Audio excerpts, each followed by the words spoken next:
Nah, ketika Ashabul Ukhdud, orang-orang yang itu kejadiannya di mana Ashabul Ukhdud itu? Di Yaman. Nah, di mana? Yaman, pokoknya wilayah Yaman. Ya.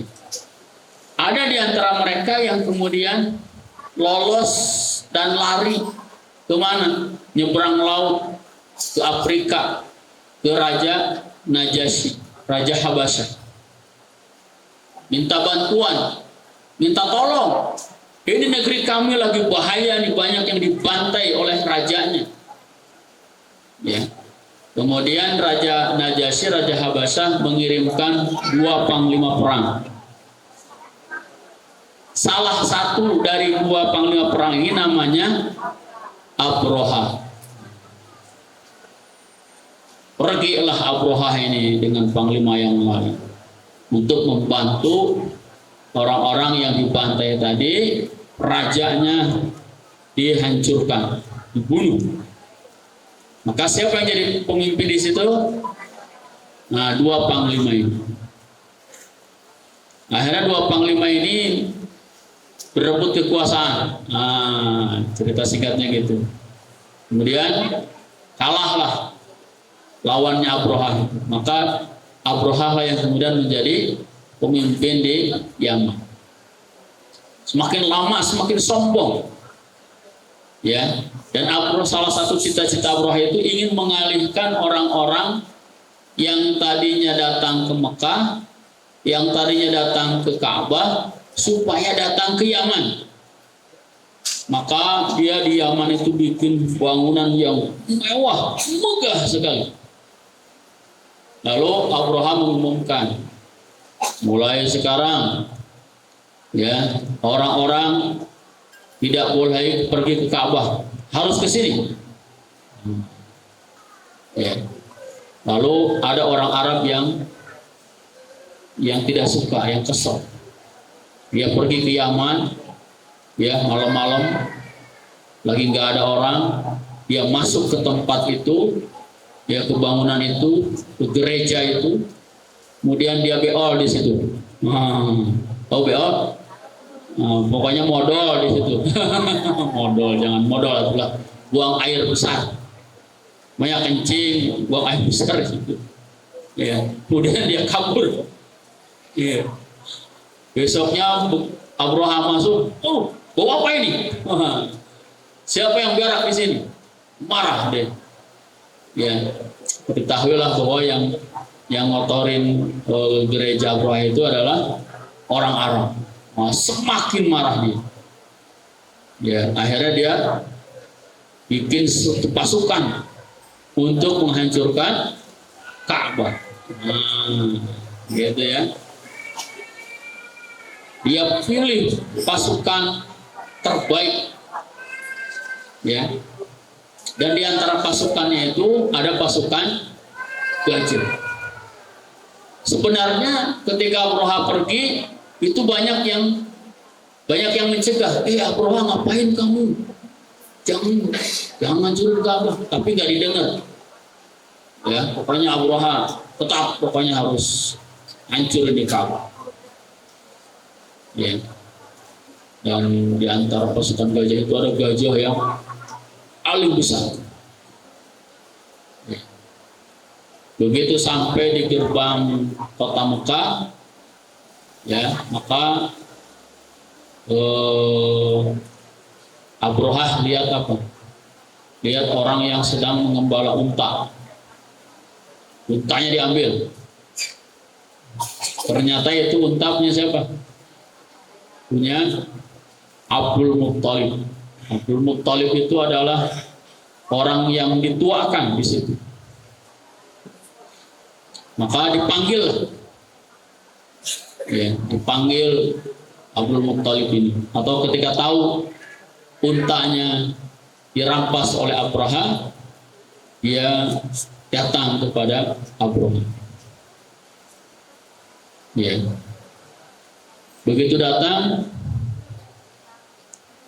apa kata Abroha kepada Abdul Muttalib? Abdul Muttalib, saya kesini untuk menghancurkan Ka'bah. Ya. Apa kata Abdul Muttalib? Saya kesini untuk meminta unta saya. Ya.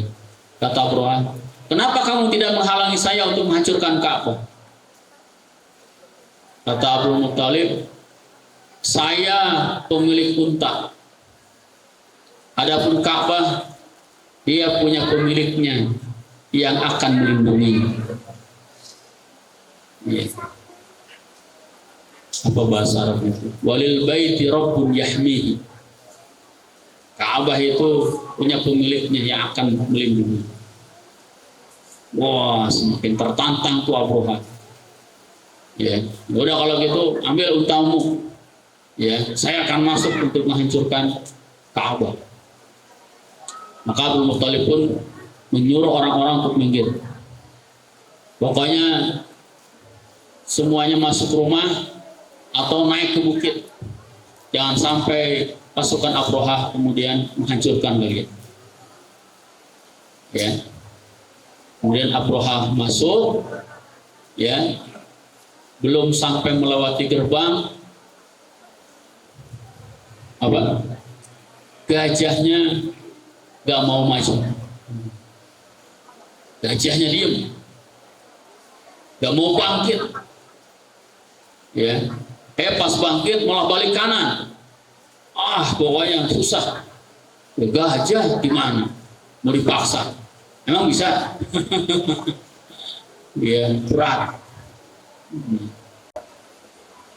Lagi susah-susahnya ngurusin gajah, tiba-tiba datang rombongan apa?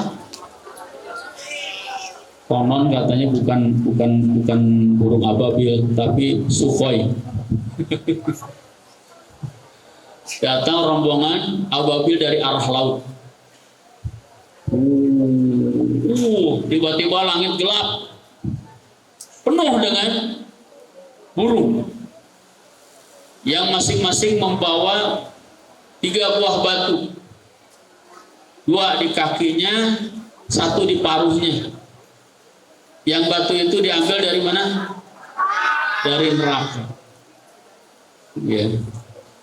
Kemudian dilemparkanlah batu itu.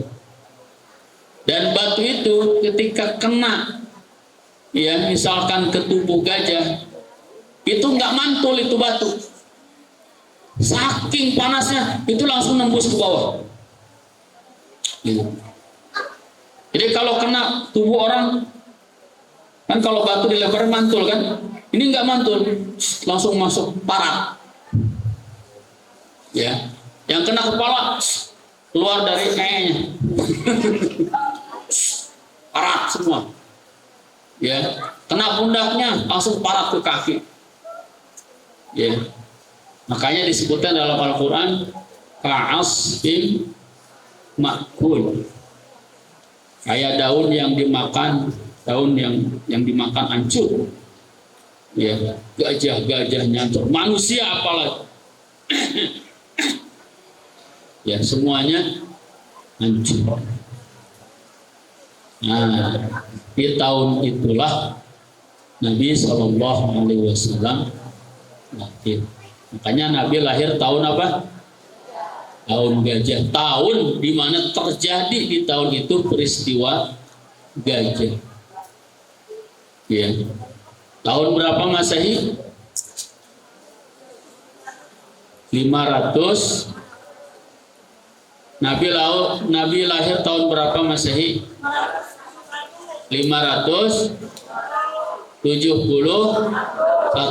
Harusnya yang jawab nih, kasih snack tuh.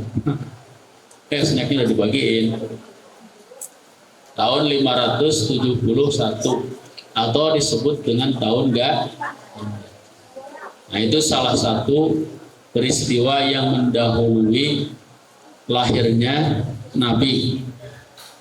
Ya. Nanti ada peristiwa apa lagi? Ada peristiwa penyembelihan. Jadi Nabi itu adalah anak dari dua yang disembelih. Itu ada. Kemudian ada peristiwa tentang ketika lahirnya ya. Ketika lahirnya ada goncangan, patung-patung tiba-tiba jatuh. Dia istana Persia, api yang disembah oleh orang Majusi tiba-tiba padam dan lain sebagainya. Insya Allah kita ceritakan di pertemuan berikutnya. Segitu dulu ya. Paham tidak ini? Jelas tidak? Jelas yang gue ceritakan? Alhamdulillah. Ya, biar kalian paham, gak hanya baca aja ya, gak ngerti. Nah, nanti kita masuk kalau sempat kita baca. Assalamualaikum warahmatullahi wabarakatuh.